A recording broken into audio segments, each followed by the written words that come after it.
আমাদের অনেক মা বোন আছেন যারা বাহিরে পর্দা করেন, আলহামদুলিল্লাহ, বাহিরে গেলে বোরকা পরে তারা যান, এমনকি হাত মোজা পা মোজাও পরেন অনেকে, কিন্তু বাসার ভেতরে তারা পর্দা করেন। পর্দার দুইটা জায়গা, একটা হলো বাসার বাহিরে, একটা হলো বাসার ভেতরেও গায়রে মাহরাম পুরুষ থাকতে পারে, তাদের সাথেও পর্দা করা লাগে। এই ধারণা আমাদের অনেক মা বোন তাদের নাই, অনেক পুরুষদেরও নাই।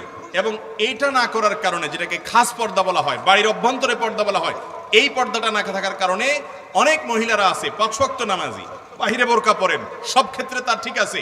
ছেলে যিনি, তার স্বামী যিনি, তিনিও হয়তো ভালো মানুষ, নামাজি কালামি, অন্য সব দিক থেকে ঠিক আছে, কিন্তু নিজের বউ তার পরিবারের এমন সদস্যদের সাথে দেখা দেয় যাদের সাথে দেখা দেওয়া তার জন্য হারাম। যেমন অনেক মহিলা আছে বাহিরে বোরকা পরেন, অনেক পুরুষ আছেন তার বউকে বাহিরে পর্দা করান, অথচ তার আপন ভাইয়ের সাথে বউকে সাক্ষাৎ করতে দেন। আছে না নাই? কোন মহিলার জন্য দেবরের সাথে সাক্ষাৎ করা কি জায়েজ না না জায়েজ? শুধু না জায়েজ, শুধু না জায়েজ না। নবী করিম সাল্লাল্লাহু আলাইহি সাল্লামকে জিজ্ঞাসা করেছে একজন, ইয়া রাসূলুল্লাহ, দেবর সম্পর্কে আপনার বক্তব্য কি বা শরীয়তের সিদ্ধান্ত কি, দেবরের সাথে দেখা দেওয়া যাবে কিনা? নবীজি সাল্লাল্লাহু আলাইহি সাল্লাম বলেছেন, আলহামু আল মউত, আরে দেবর তো হলো মৌতের মতো, মৃত্যুর মতো। মরণে যেরকম মানুষ ভয় পায়, দেবরকে দেখে এরকম দূরত্ব বজায় রাখতে হবে, কারণ এখানে ফিতনার ভয় অনেক বেশি। ঠিক একইভাবে পুরুষদের জন্য অন্য নারীর সাথে পর্দা করা যত গুরুত্বপূর্ণ, শ্যালিকার সাথে পর্দা করা ঠিক সেরকম গুরুত্বপূর্ণ। শ্যালিকা দেবর যদি একেবারে ছোট বাচ্চা হয়, শিশু হয়, একেবারে বালক কিসিমের হয়, এখনো পর্দা করার মতো না হয়, তাহলে তার সাথে দেখা দেওয়া যাবে, অন্যথায় তাদের সাথে পর্দা করতে হবে। এবং এর পাশাপাশি বাসা বাড়িতে যাদের সাথে পর্দা করতে হবে তারা হলেন কোন মহিলা, তার ননদের যে ছেলেরা আছে তারা যদি প্রাপ্তবয়স্ক হয়ে যায়, তাদের সাথে মামির পর্দার বিধান আছে। অথচ আমাদের সমাজে অনেকে মামির সাথে ওই যে আপনার ননদের যে ছেলেরা আছে তাদের সাথে পর্দা অনেকে করেন না। ঠিক একইভাবে কোন নারী তার স্বামীর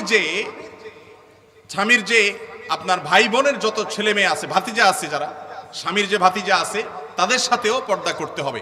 অনেক মহিলা আছেন যে তিনি চাচি, যেই ছেলের চাচি, ওই ছেলের সাথে তিনি পর্দা করছেন না, মনে করেন চাচির সাথে পর্দা চলে না, অথচ চাচির সাথে পর্দা করা ফরজ, মামির সাথে পর্দা করা ফরজ।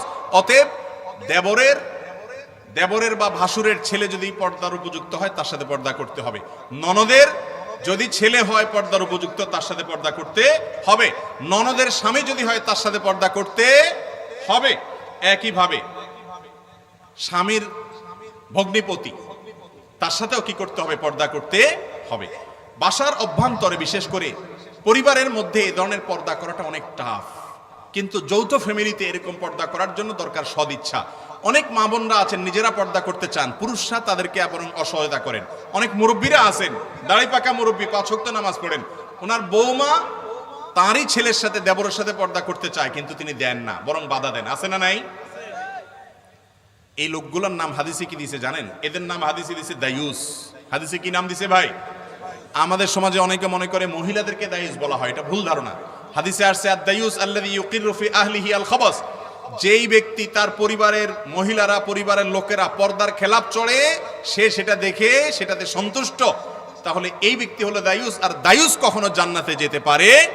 অতএব আপনি যত নামাজ কালাম পড়েন, যত আপনার দাড়ি থাকুক, যত আপনার কপালে সিজদার দাগ পড়ে যাক, যত আপনি ইসলামকে অন্যান্য দিক থেকে মানার চেষ্টা করেন, আপনার বৌমা, আপনার মেয়েকে খাস পর্দা করতে, বাসার ভিতরে পর্দা করতে যদি আপনি বাধা দেন, তাহলে আপনি রাসূল আকরাম সাল্লাল্লাহু আলাইহি ওয়াসাল্লামের সঙ্গ অনুযায়ী দায়ুস। অতএব আমাদের মা বোনরা যারা বাহিরে পর্দা করেন অথচ বাসার ভেতরে পর্দা করেন না, তাদেরও সেজন্য পর্দা করার প্রতিজ্ঞা থাকতে হবে।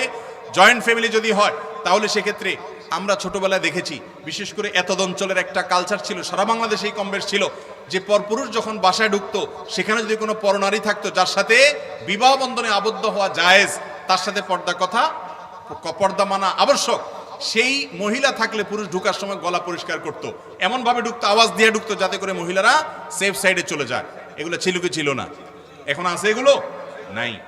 ঘরে ঘরে এর জন্য অশান্তি, ঘরে ঘরে অনাচার এবং অন্যায় কাজ চলছে। এজন্য মা বোনরা যারা বাহিরে বোরকা পরে চলেন, বাসার ভেতরে দেবরের সাথে, ভাসুরের সাথে, দেবরের ছেলে, ভাসুরের ছেলে, ননদের ছেলে এবং স্বামীর ভগ্নিপতি অর্থাৎ ননদের স্বামী, একইভাবে স্বামীর মামা, স্বামীর চাচা, এদের সবার সাথে পর্দা করা একজন নারীর জন্য ফরজ।